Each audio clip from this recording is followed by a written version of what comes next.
Hello guys, welcome back again to Indian coding. So इस lecture में हम सीखेंगे कि मेथड्स क्या होते हैं क्लास के। ठीक है, तो क्लास के अंदर जो भी फंक्शन डिफाइन होते हैं उनको क्या बोलते हैं हम? Methods of the class. Okay, ये दो टाइप के डिफाइन हो सकते हैं। एक तो हम inside of the class define कर सकते हैं, या फिर हम क्लास में डिक्लेयर करते हैं फंक्शन को बट उसको बाद में डिफाइन करते हैं।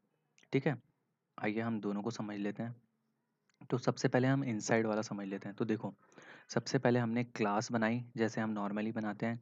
उसके बाद हमने क्या किया, एक फंक्शन डिफाइन किया है। देखो, वॉइड माय मेथड, ये क्या कर रहा है, ये प्रिंट कर रहा है। तो हमने क्या किया, इनसाइड का एग्जांपल है, मतलब क्लास के अंदर में ही अपना मेथड बना लिया। इसको यूज़ करना हो तो कैसे करेंगे? सबसे पहले हम मेन में जाके ऑब्जेक्ट क्रिएट करेंगे। देन ऑब्जेक्ट के बाद में हम क्या लगाएंगे, डॉट लगाएंगे, और डॉट के बाद में अपने मेथड को कॉल कर लेंगे। तो ये हमें क्या शो करेगा, ये हमें हेलो वर्ल्ड शो करेगा। ठीक है, अब हम दूसरी चीज़ देख लेते हैं कि आउटसाइड कैसे कर सकते हैं। ठीक है, इसमें क्या करना पड़ता है हमें, only we have to declare class inside the function. जो भी हमें मेथड फंक्शन के बाहर डिफाइन करना है उसके लिए हमें क्या करना पड़ता है, सिर्फ हमें वो मेथड डिक्लेयर करना पड़ता है अपनी क्लास के अंदर। जैसे देखो, मैंने यहाँ पे क्या किया है, ओनली ये डिक्लेयर किया है। और अगर हमें इसको डेफिनेशन प्रोवाइड करनी है तो डेफिनेशन प्रोवाइड कैसे करते हैं हम? देखो, एक स्पेशल सिंटेक्स होता है इसका। हमें क्या करना पड़ता है, अपनी क्लास का नाम लिखते हैं।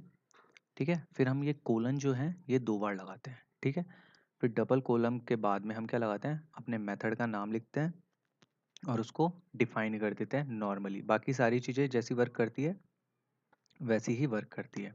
तो देखो कैसे डिफाइन करते हैं, this is done by specifying the name of the class. सबसे पहले क्लास का नाम लिखते हैं, then followed by the scope resolution operator. इसको क्या बोलते हैं, डबल जो है इसको बोलते हैं स्कोप रेजोल्यूशन ऑपरेटर। ठीक है, followed by the function name. फिर हम लिखते हैं अपने फंक्शन का नेम और डिफाइन कर देते हैं अपने फंक्शन को। तो आइए अब इसको हम क्या करते हैं, एग्जीक्यूट करके देख लेते हैं। तो देखो, सबसे पहले हमने क्या बनाया, क्लास बनाया अपनी फंक्शन में। ठीक है, अपनी मैंने क्या बनाई, फंक्शन की क्लास बनाई। इसने क्या किया, फिर एक पब्लिक एक्सेस स्पेसिफायर डिफाइन कर दिया। फिर हमने एक मेथड बनाया। ठीक है, अब मेथड में हमने किया, मैंने सी आउट कर दिया इट्स रेनिंग, ये मैंने सी आउट में लिख दिया। फिर मैंने क्या किया, मेन में आए हम, क्लास का नाम लिखा, ऑब्जेक्ट क्रिएट किया, ऑब्जेक्ट की हेल्प से हमने अपने मेथड को कॉल कर लिया। अब हम इसको एक बार रन कर लेते हैं सेव करके।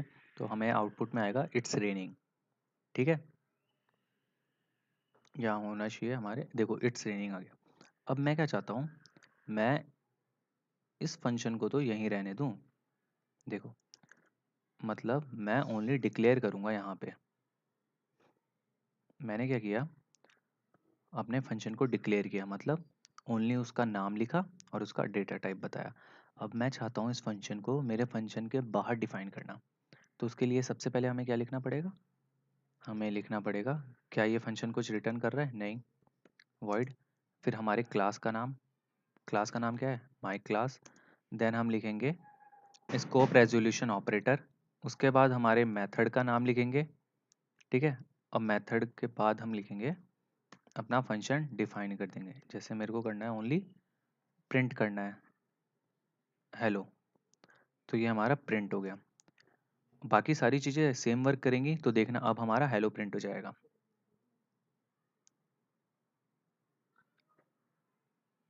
तो देखो गाइज, हमारा हेलो प्रिंट हो गया। So I hope guys you got all the point I have covered in this lecture. If you still have any query then please put your doubt in the Q&A section. Thank you.